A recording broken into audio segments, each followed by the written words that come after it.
Good luck to you if you think that just sitting down and lighting some incense and having a dimly lit room and having the legs in half lotus or something, good luck to you if you think that's going to bring you to a state of true meditation and yoga. It's not going to happen. Why? Because we've got 20, 30, 40, 50, 60 years of mental activity leading up to that moment where the mind has been doing things. So it's not going to just be still because we ask it to be still. We have to maneuver it there. We have to lovingly, intelligently guide it into that space. When we do, tada drastu svarupe vastanam, that's sutra number 3, then we rest in our own pure self-essence. And we can talk a little bit about what that is exactly, but that is the goal of yoga, to be able to rest in our own pure self-essence. And then sutra number 4 is vritti sarupyam itaratra, which means, and if you can't still your mind, then you will think you are your mind and you will suffer.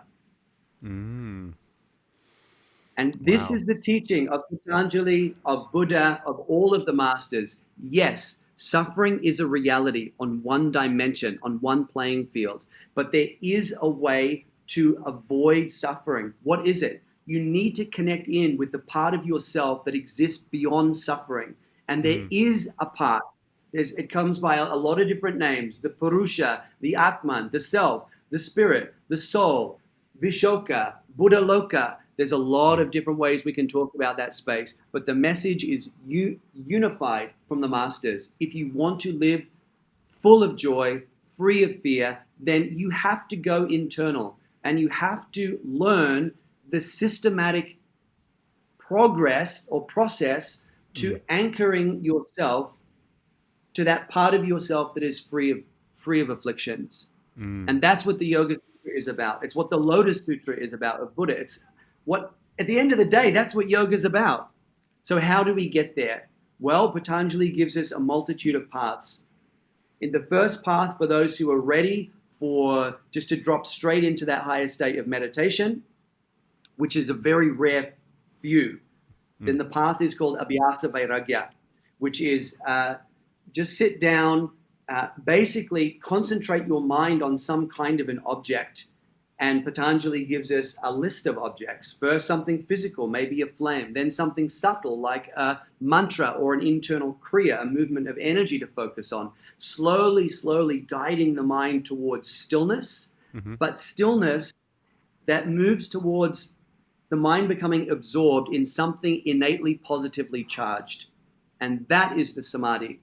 And a flame will leverage a certain quality of meditative experience. Then the mantra will bring us to maybe a slightly higher experience of mental absorption or meditation or samadhi or whatever we want to call it. It's the same thing.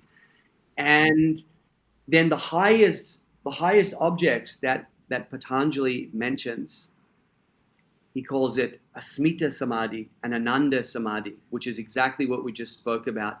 Being able to connect with Asmita, which is a sense of our own true self-essence, Ananda Samadhi, infused with innate joy. That is the goal. That is where we're going. But there is a process to it.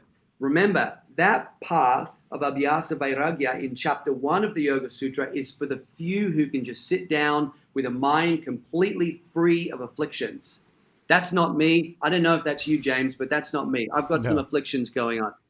Ditto. So then, God bless him, Patanjali gives us the second chapter where he starts to talk about what? Pranayama and asana. For the people like us who are dedicated and want to reach the goal, but have got a whole backlog of mental spinning behind us because of running businesses, having families, the education, you can say whatever you want about that. But all of these things put the mind into a spin. So then Patanjali says, all right, brothers and sisters, I recognize that maybe you haven't been sitting in a cave for the last 30 years, and you've got a family, and you've got children, and you've got employees, and you've got taxes. So here you go. Let's do it this way. Let's look at some denser practices, starting with asana. to start to burn through these peripheral layers of mental impurities. And then from the asana side of things, then we move slightly in to that middle zone of working more energetically with pranayama or with asana that is coupled with conscious breath techniques. Yes. And then from there, slowly, we guide the mind. We guide the mind slowly from this physical playing field into the subtler playing field and ultimately into the meditative playing field. Because why? The mind is the part of us that is in closest proximity to the soul. So just hanging out in the body doing asana, there's too much of a leap there. You can't get back there to that pure space of joy and of self-remembrance. You can't get there. We need to use the body in asana to, yes, deepen our connection with the body. Let's be honest, these things are bloody amazing little vehicles. Let's love them and let's keep them healthy. And I know you're huge on that. Let's keep them vibrant and energized and rested and, so they can carry us through this life with conviction. But let's not stay there. That would be only part of the story, and the story gets much cooler. So let's use the asana to ultimately transcend body consciousness and get into pranic consciousness and start to explore the energy world. Feel that subtle movement of energy rising and falling after we do this pose or that pose or this breathing technique. And then from there, through pranayama, we understand how our breathing shapes our mental perception. Yes. And then from there, we use the mind in a very systematic process. And there's a lot of great ways of meditation. There's a lot of terrible ways, but there's a lot of good systems. So I'm not going to say that what we're going to talk about today is the only map.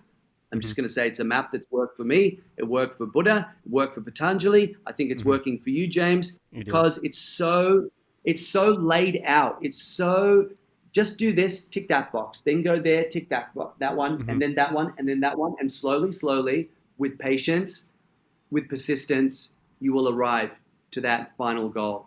And where is that final goal accessible through? The mind, through meditation. Yes. Not through prana and not through the body. They are portals through which we have to move our awareness slowly back towards that ultimate space.